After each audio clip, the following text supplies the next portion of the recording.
গিয়েছে। গ্যাস নাই, বিদ্যুৎ নাই, এই সরকারের দরকার নাই। গ্যাস দেয়, বিদ্যুৎ দেয়, দেশের জনগণ যে প্রত্যাশিত গণতন্ত্র চেয়েছিল, আজকে বাংলাদেশের মানুষ সেই প্রত্যাশিত গণতন্ত্র কি পেয়েছে? আজকে ছাত্র জনতার 1400 ছাত্র জনতার গণ-উত্থানের মধ্য দিয়ে কিন্তু আমরা এই দেশটিকে প্রত্যাশা করেছিলাম রাজনৈতিক যে নতুন বন্দোবস্ত হবে, সেই নতুন বন্দোবস্তে এদেশের মানুষ স্বাধীনতা পাবে, সার্বভৌমত্ব পাবে, গণতন্ত্র পাবে। কিন্তু বাংলাদেশের মানুষ কি সেটা পাচ্ছে? আজকে সারা দেশ চাঁদাবাজির স্বর্ণরাজ্যে পরিণত হয়েছে।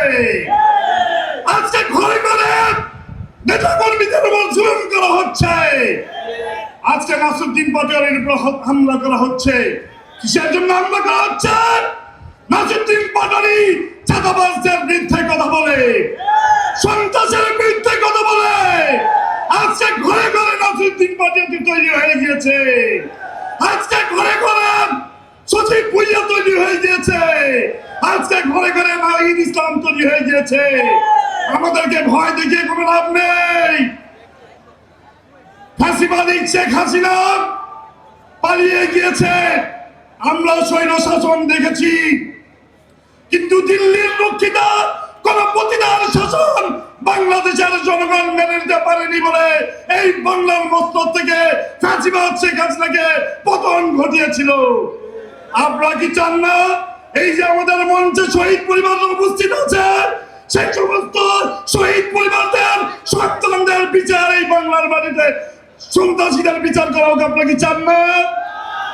আপনারা কি চান? আমরা চাই এই ভারতীয় উপমহাদেশে যে সমস্ত সন্ত্রাসী খুনি হাসিনার নেতৃত্বে পালিয়ে আশ্রয় নিয়েছে, তাদেরকে বাংলার মাটিতে ধরে এনে তাদের বিচার কার্যকর করতে দেখতে চাই।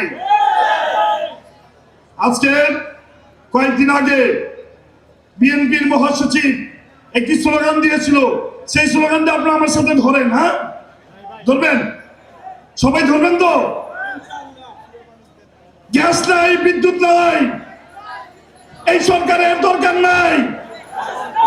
গ্যাস দে, পানি দে, নইলে গদি ছেড়ে দে। গ্যাস দে, বিদ্যুৎ দে, নইলে গদি ছেড়ে দে।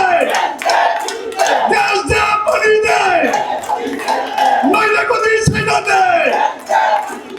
এইটা কিন্তু আমার স্লোগান নয়। কিছুদিন আগে বিএনপির মহাসচিব এই স্লোগানটি দিয়েছেন ফ্যাসিবাদ খুনি হাসিনার বিরুদ্ধে। আজকে কি বাংলাদেশের ঘরে ঘরে বিদ্যুৎ আছে, গ্যাস আছে? তাহলে এই সরকারের কোন দরকার আছে? সকলে প্রস্তুতি নেন, সময় সংক্ষিপ্ত, বক্তব্য আর দীর্ঘায়িত করবো না। ইনশাআল্লাহ দীপ্ত চেতনায় উজ্জীবিত হয়ে আগ্রাসী অপসংস্কৃতি প্রতিরোধ, বিভিন্ন বাংলাদেশের স্বাধীনতা, সার্বভৌমত্ব এবং অখণ্ড গণতন্ত্রকে রক্ষার আহ্বান জানিয়ে এনসিপিতে আজকে যারা এই প্রোগ্রামে উপস্থিত হয়েছেন সকলকে আমার ব্যক্তিগত পক্ষ থেকে শুভেচ্ছা, ধন্যবাদ।